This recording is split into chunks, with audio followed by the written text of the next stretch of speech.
আসসালামু আলাইকুম, welcome back to my channel. কেমন আছেন সবাই? আশা করি ভালো আছেন। আজকের রেসিপি হচ্ছে লাউ দিয়ে ডিম রান্না, খেতে খুবই অসাধারণ।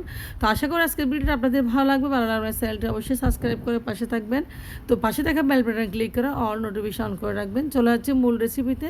তো এখানে দেখতে পাচ্ছেন ডিম নিয়েছি আর নিয়েছি একটা লাউ। তো লাউটা মোটামুটি তেমন কচিও ছিল না, যেহেতু আমার হাজব্যান্ড বাজার থেকে নিয়ে আসছে। আসলে লাউটার ভিতরে কীরকম ছিল এখন আমি জানি না। তো লাউটা আমি বটি দিয়ে একটু ভালোভাবে কেটে নিচ্ছি। তো লাউয়ে ভিটামিন সি প্রচুর পরিমাণে। আপনারা যারা ওজন কমাতে চান অবশ্যই লাউটা খাবেন। লাউ খেলে ওজনটা অবশ্যই কমে যায়। তো দেখতে পাচ্ছেন লাউ দুই ভাগ করে কেটে নিয়েছি এবং আরেকটা ভাগ করে আমি হালকা একটু বটি দিয়ে আস্তে আস্তে করে ছিলে নেব। লাউটা ছিলে আমি ভালোভাবে লাউটা কেটে নিয়েছি। দেখতে পাচ্ছেন একদম মোটামুটি কচিও ছিল, তেমন লাউটা বুড়া ছিল না। অনেক সময় লাউ বুড়া পড়ে বা বয়স্ক লাউ হয়ে যায়।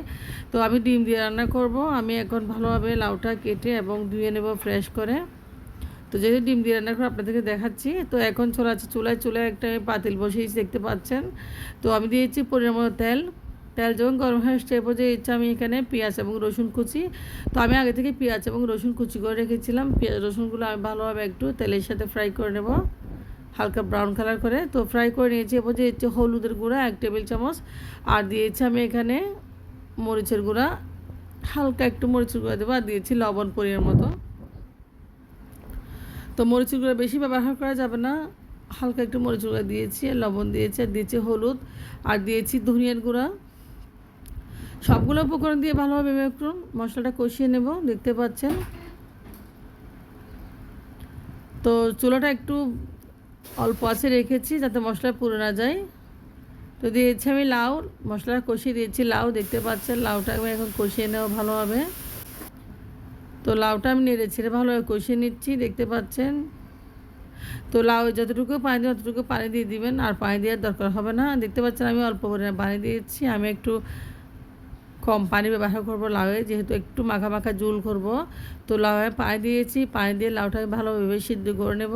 একদম অল্প মশলায় লাউটা রান্না করা যায়, খেতে খুবই মজা। আপনারা চাইলে রুটি পরোটা এবং সাদা ভাতের সাথে খেতে পারেন। আর বিশেষ করে রুটি পরোটার সাথে লাউ খুব ভালো লাগে। তো দেখতে পাচ্ছেন লাউটা সিদ্ধ হয়ে উঠছে প্রায়। তো এরপর যে আমি একটু নেড়ে চেড়ে দিচ্ছি, হালকা একটু আছে। তো এরপর যে লাউটা দেখতে পাচ্ছেন অলরেডি সিদ্ধ হয়ে গেছে। তো এরপর যে দিয়েছি আমি কাঁচামরিচ আর দিয়েছি ডিম। তো আমি একটি ডিম ব্যবহার করেছি এখানে, আর দিয়েছি কাঁচামরিচ 5-6টা। তো ডিমটা ভালোভাবে নেড়েছে, চারপাশে একটু ছড়িয়ে দিব। এরপর দিয়েছি ধনিয়া পাতা। তো এইভাবে লাউ রান্না করলে খেতে অসাধারণ। দেখতে পাচ্ছেন একদম ধনিয়া পাতা দিয়ে ডিম দিয়ে লাউ রান্না করলে অসম্ভব মজার হয়। আপনারা অবশ্যই একবার ট্রাই করবেন। আশা করি সবাই ডিম দিয়ে লাউ রান্না করে।